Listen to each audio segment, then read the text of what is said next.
क्या होगा अगर हम 21 दिनों तक अपने शरीर में अपनी वीर्य शक्ति को रोक कर रखेंगे। वीर्य क्या है? मनुष्य शरीर में जो सार एवं तत्व है उसी का नाम वीर्य है। मनुष्य जो आहार करता है वह भिन्न भिन्न अवस्थाओं से होता हुआ अंत में वीर्य बनता है। इस संबंध में आयुर्वेद में कहा गया है, रसाद्रक्ताम ततो मासम मासान मेदः प्रजायते मेदसो अस्ति ततो मज्जा मज्जा यह शुक्र संभवः। अर्थात भोजन के पचने पर रस बनता है, रस से रक्त, रक्त से मांस, मांस से मेद, मेद से अस्थि, अस्थि से मज्जा और मज्जा से वीर्य बनता है।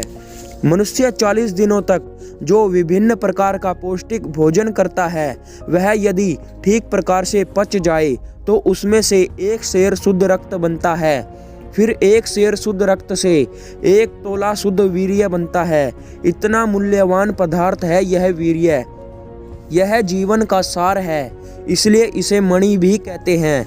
जो व्यक्ति अपने इस मूल्यवान मणि को विषय आनंद में पढ़कर नष्ट करते हैं, हस्त मैथुन, गुदा मैथुन, पर स्त्री सहवास और अधिक स्त्री संग से इस बहुमूल्य एवं दुर्लभ वस्तु को शरीर से बाहर निकालते हैं, वे उस मूर्ख व्यापारी के समान हैं जो दिन रात परिश्रम करता है, सर्दी और गर्मी की चिंता नहीं करता, न रात देखता है और न दिन देखता है, देश विदेश और द्वीप द्वीपांतरों में भटकता हुआ अनेक प्रकार के कष्टों को सहन करता हुआ बहुमूल्य रत्नों को अपने घर को भरता है।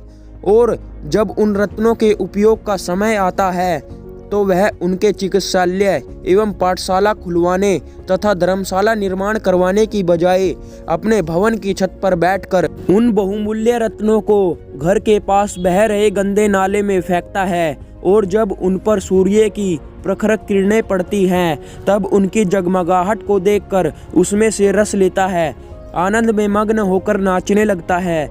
जिस प्रकार यह व्यापारी मूर्ख है, उससे भी अधिक मूर्ख वे विद्यार्थी और युवक हैं जो अपने वीर्य जैसे अमूल्य पदार्थ को हस्तमैथुन आदि द्वारा गंदी नालियों में बहाते हैं। व्यापारी तो केवल अपनी भौतिक संपत्ति को ही नष्ट करता है, परंतु वीर्य को नष्ट करने वाला तो अपनी जीवन संपत्ति को ही खो देता है। भविष्य के निर्माताओं, देश के आशालताओं, भारत माता के नैनिहालों, तनिक सोचो और विचारो कि जिस वीर्य को नष्ट करने में इतना आनंद आता है उसकी रक्षा और उसको धारण करने में कितना आनंद आता होगा। जो ब्रह्मचर्य का पालन करते हैं उसका फल क्या होता है। किसी उर्दू के कवि ने कितना सुंदर कहा है, रहमते हक उस पे बरसाती है नूर, उससे रहती है बलाएं दूर दूर। अर्थात जो ब्रह्मचर्य का पालन करते हैं उन पर रहमते हक प्रभु की कृपा दृष्टि रहती है तथा संकट, कष्ट और आपत्तियों में उनसे दूर दूर रहती हैं। जो व्यक्ति ब्रह्मचर्य का पालन करते हैं उनका मुखमंडल ब्रह्म तेज से भी तेजस्वी हो जाता है।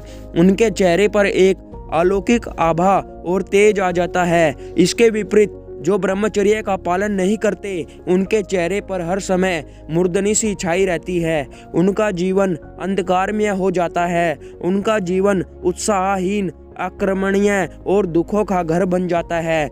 प्रसन्नता की देवी ऐसे मनुष्यों से कोसों दूर रहती है।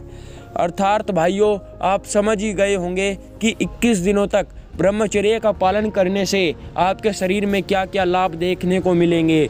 यह तो ब्रह्मचर्य नामक शब्द, यह केवल शब्द नहीं भाइयों, यह तो परमात्मा के द्वारा दिया गया हमें एक आशीर्वाद है जिसका पालन करके अपने जीवन को उन्नति तक ले जा सकते हैं और अपने जीवन में ऊंचाइयों को छू सकते हैं। आशा करते हैं आपको यह वीडियो पसंद आई होगी।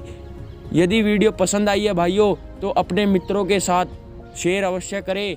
धन्यवाद। जय श्री राम।